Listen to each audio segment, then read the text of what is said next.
Un mensaje de fe. Día de la Divina Misericordia. Beatificación de Juan Pablo II.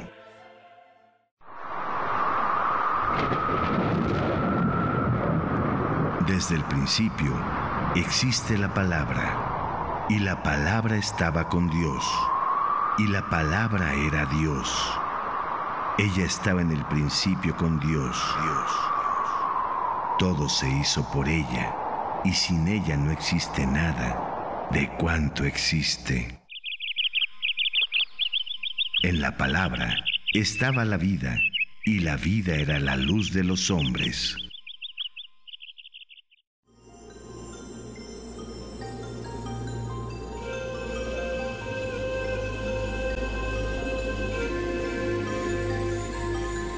Renuncien a toda maldad y a todo engaño, a la hipocresía, a la envidia y a toda clase de maledicencia. Como niños recién nacidos, deseen la leche pura de la palabra que los hará crecer para la salvación, ya que han sabido qué bueno es el Señor. Al acercarse a Él, serán la piedra viva rechazada por los hombres, pero elegida y preciosa a los ojos de Dios.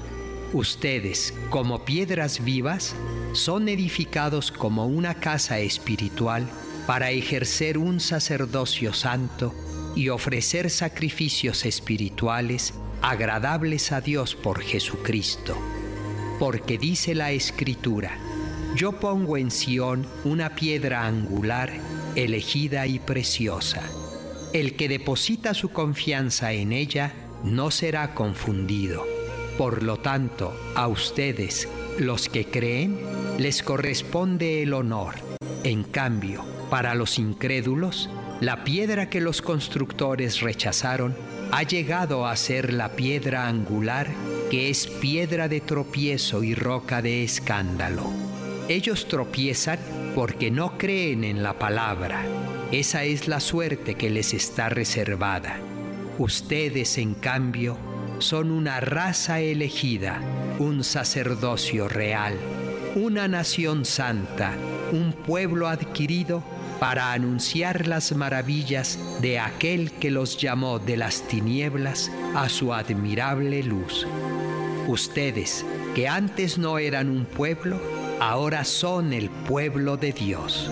Ustedes, que antes no habían obtenido misericordia, ahora la han alcanzado. Queridos míos, yo los exhorto, como a gente de paso y extranjeros, no cedan a esos deseos carnales que dañan el alma.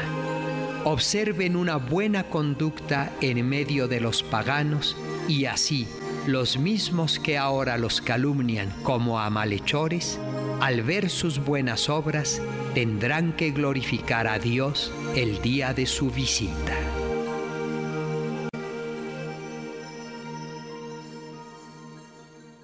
Piedras vivas, simiente de fe, como lo fue San Pedro y los apóstoles de Cristo.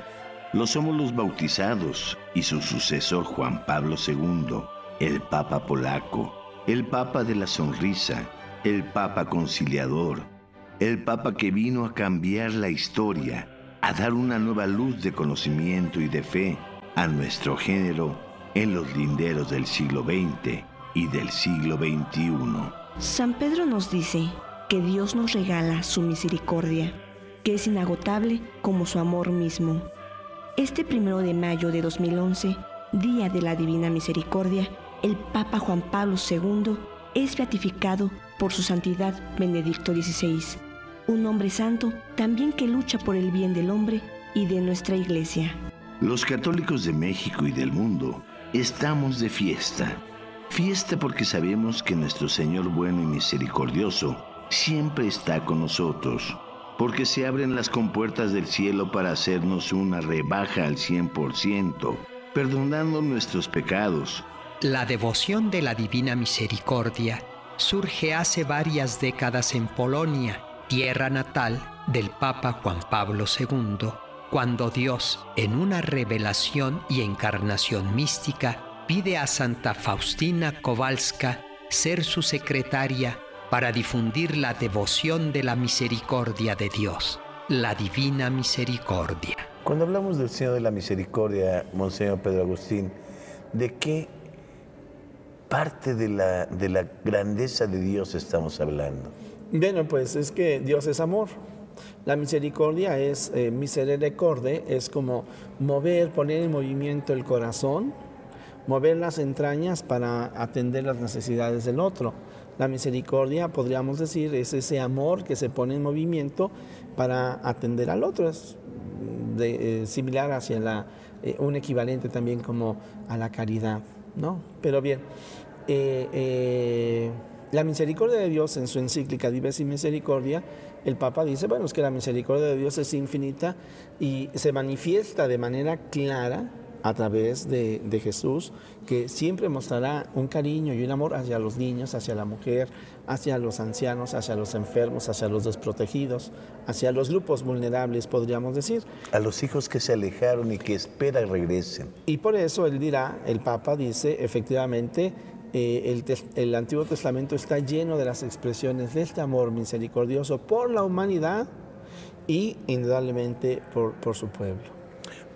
Monseñor, platícanos un poquito sobre esos premios grandes con la celebración de la misericordia, donde las compuertas del cielo se abren para permitirnos una rebaja auténtica y total, remisión de nuestros pecados. Bueno, Santa Faustina es una joven polaca religiosa que tiene esta visión de la imagen que es tan conocida y famosa del Señor de la Misericordia, en donde de su pecho brotan dos tipos de rayos, unos azules, blanquecinos y otros rojos, en donde pues se habla precisamente de esta misericordia, el sacramento del amor, la penitencia ahí manifestados.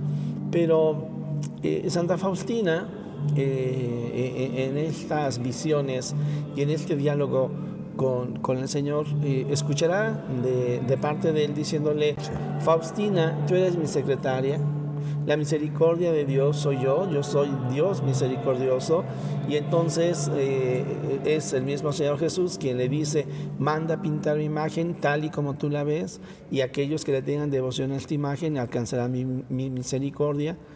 Ella escucha estas oraciones muy breves que se convertirán en su conjunto en la coronilla, ¿verdad? Padre eterno, te entrego el cuerpo y la sangre, el alma y la divinidad de nuestro amado Señor, de nuestro Señor Jesucristo, tu amadísimo Hijo, como propiciación de nuestros pecados y los del mundo entero. Y también esta otra expresión, por su dolorosa pasión, ten misericordia de nosotros y del mundo entero.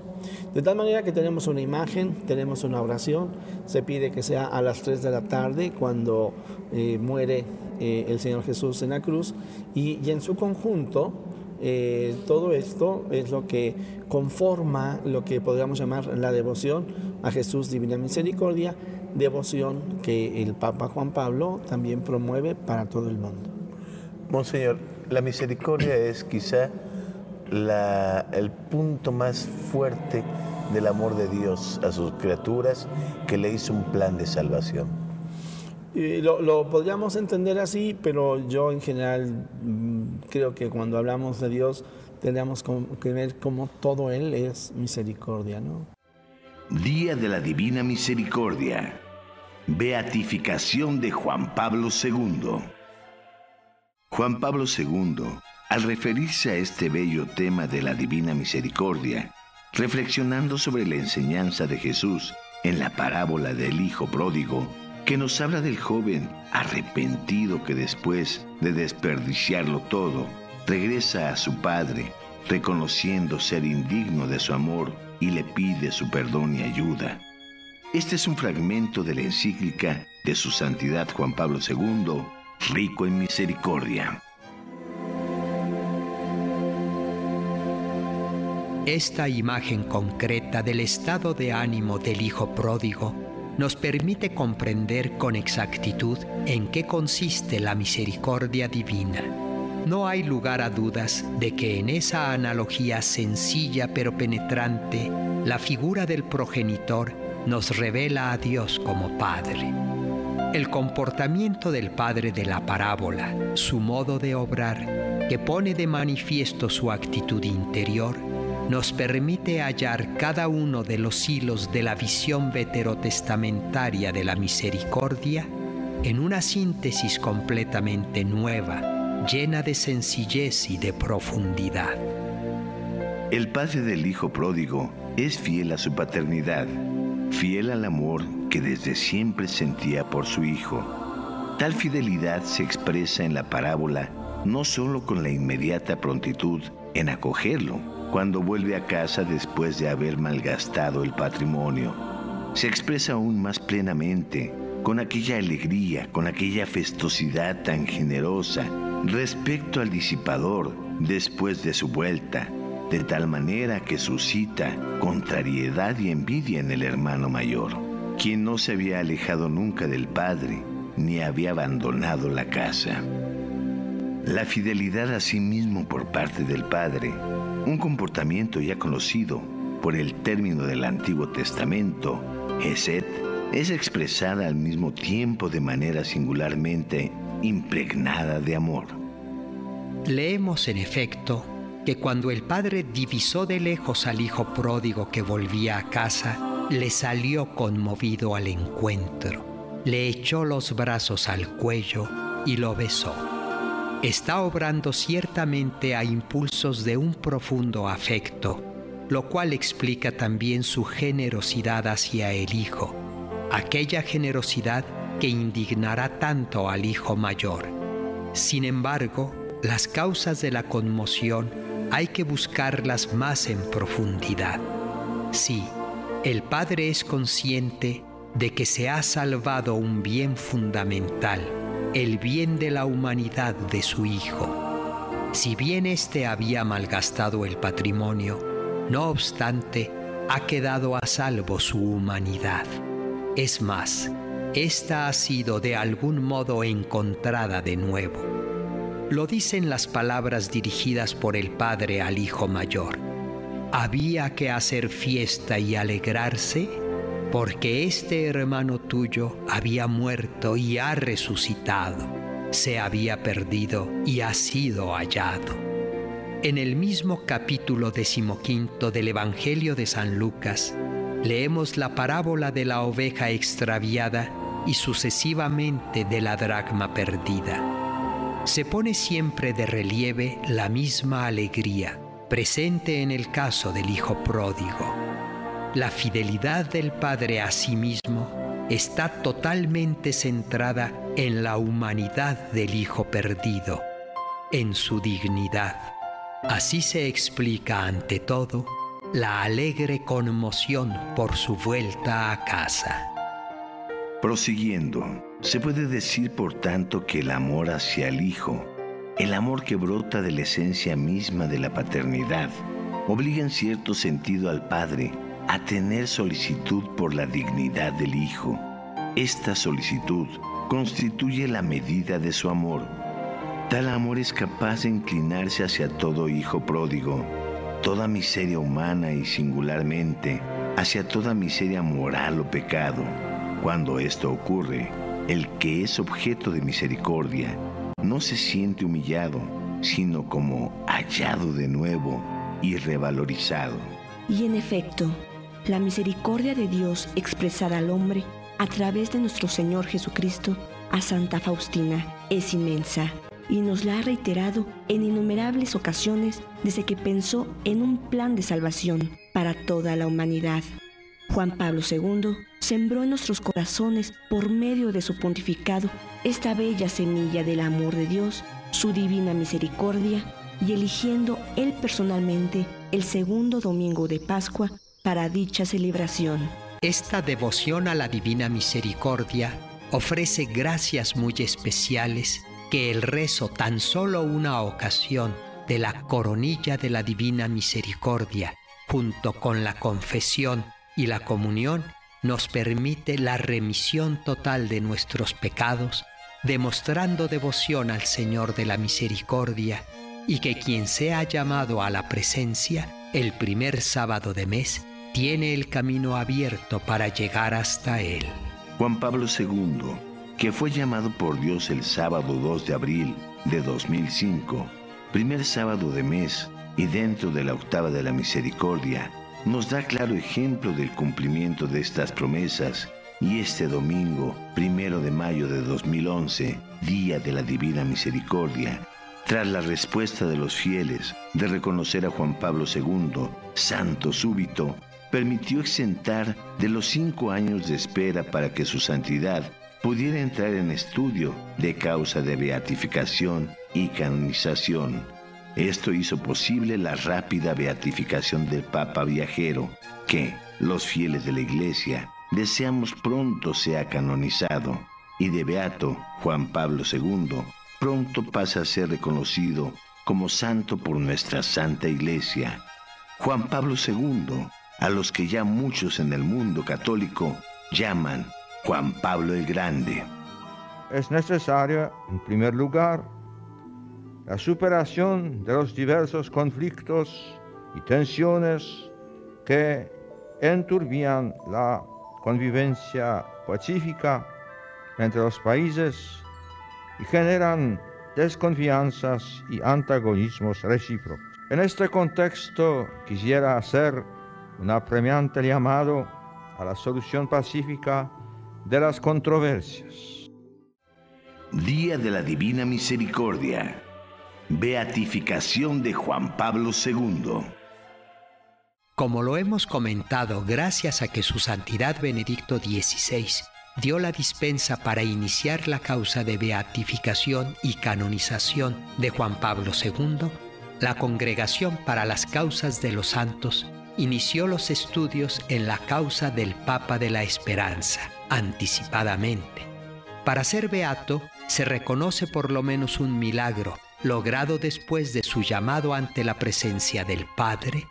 De igual manera, se exige para aceptar la santidad de un católico. Esta es la crónica del milagro realizado por Juan Pablo II para ser beatificado.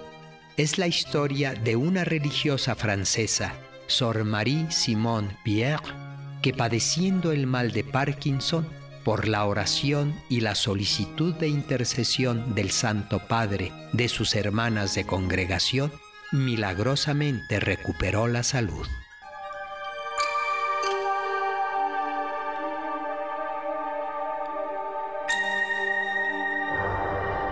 En junio de 2001 me diagnosticaron la enfermedad de Parkinson. La enfermedad había afectado a toda la parte izquierda del cuerpo, creándome graves dificultades, pues soy zurda.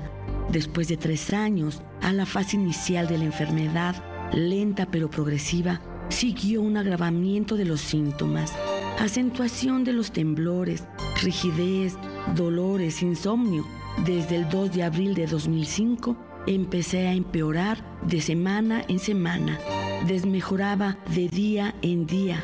No era capaz de escribir y si lo intentaba, lo que escribía era ilegible. Para llevar a cabo mi trabajo en un hospital, empleaba además más tiempo del normal. Estaba agotada. Después de saber el diagnóstico, me resultaba difícil ver a Juan Pablo II en la televisión. Me sentía, sin embargo, muy cercana a él en la oración y sabía que él podía entender lo que yo vivía. Admiraba también su fuerza y su valor que me estimulaban para no rendirme y para amar este sufrimiento, porque sin amor no tenía sentido todo esto. Puedo decir que era una lucha diaria, pero mi único deseo era vivirla con fe y en la adhesión amorosa a la voluntad del Padre. En Pascua del 2005 deseaba ver a nuestro Santo Padre en la televisión porque sabía en mi interior que sería la última vez. Me preparé durante toda la mañana a aquel encuentro, sabiendo que sería muy difícil para mí, pues me haría ver cómo me encontraría yo de ahí a algún año. Me resultaba aún más duro siendo relativamente joven. Un servicio inesperado, sin embargo, me impidió verlo.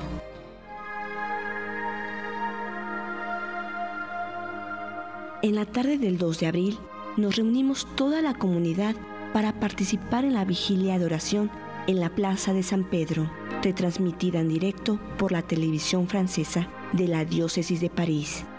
Todas juntas escuchábamos el anuncio del fallecimiento de Juan Pablo II.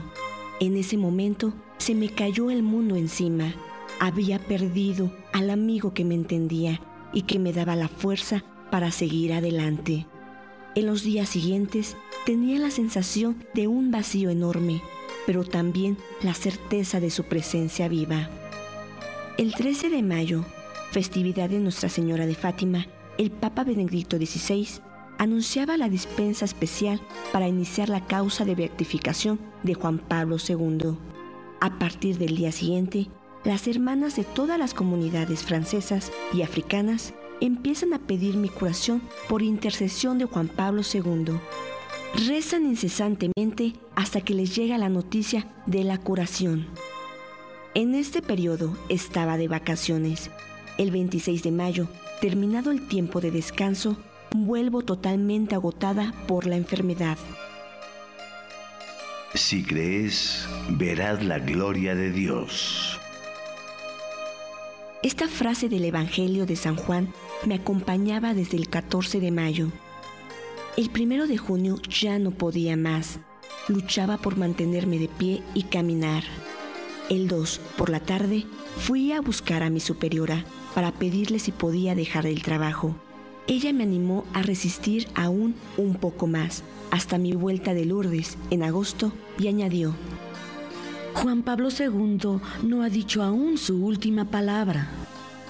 Juan Pablo II estaba seguramente ahí, en aquel encuentro que transcurrió sereno y en paz. Después la Madre Superiora me dio una pluma y me dijo que escribiera Juan Pablo II. Eran las 5 de la tarde. Con esfuerzo escribí Juan Pablo II. Nos quedamos en silencio ante la letra ilegible. Después, la jornada continuó como de costumbre. Al terminar la oración de la tarde, a las 9 de la noche, pasé por mi despacho antes de ir a mi habitación. Sentí el deseo de coger la pluma y escribir. Algo así como si alguien en mi interior me dijese: coge la pluma y escribe. Eran las 9:30 o 9:45 de la noche. Con gran sorpresa vi que la letra era claramente legible. Sin comprender nada, me acosté. Habían pasado exactamente 2 meses desde la partida de Juan Pablo II a la casa del Padre. Me desperté a las 4:30, sorprendida de haber podido dormir, y de un salto me levanté de la cama. Mi cuerpo ya no estaba insensible, rígido. Interiormente no era la misma. Después sentí una llamada interior y un fuerte impulso de ir a rezar ante el Santísimo Sacramento. Bajé al oratorio y recé ante el Santísimo. Experimenté una profunda paz y una sensación de bienestar, una experiencia demasiado grande, un misterio difícil de explicar con palabras. Después, ante el Santísimo Sacramento, medité sobre los misterios de luz de Juan Pablo II. A las 6 de la mañana salí para reunirme con las hermanas en la capilla para un rato de oración, al que siguió la celebración eucarística. Tenía que recorrer cerca de 50 metros y en aquel mismo momento me di cuenta de que, mientras caminaba, mi brazo izquierdo se movía. No permanecía inmóvil junto al cuerpo. Sentía también una ligereza y agilidad física que no sentía desde hace tiempo. Durante la celebración eucarística estaba llena de alegría y de paz. Era el 3 de junio, fiesta del Sagrado Corazón de Jesús. Al salir de la Santa Misa, estaba segura de mi curación. Mi mano no temblaba más. Fui otra vez a escribir y a mediodía dejé de tomar la medicina.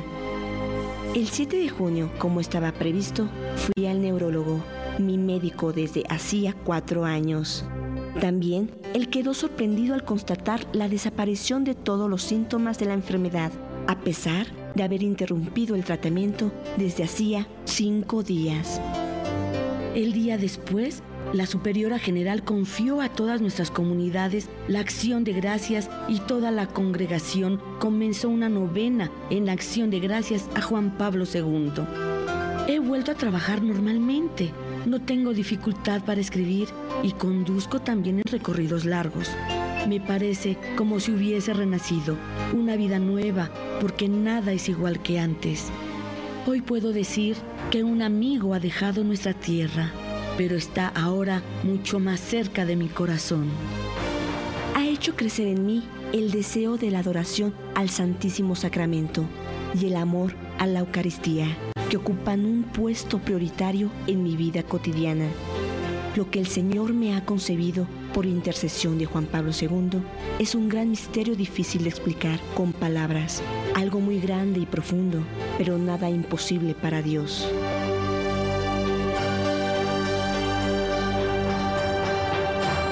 Si crees, verás la gloria del Señor.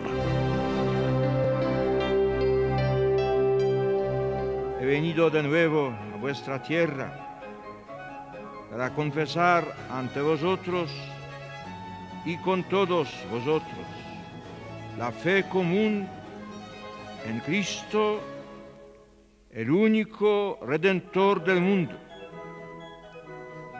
Quiero proclamarlo en todos los lugares de mi peregrinación por vuestra tierra, pero quiero hacerlo ante todo aquí,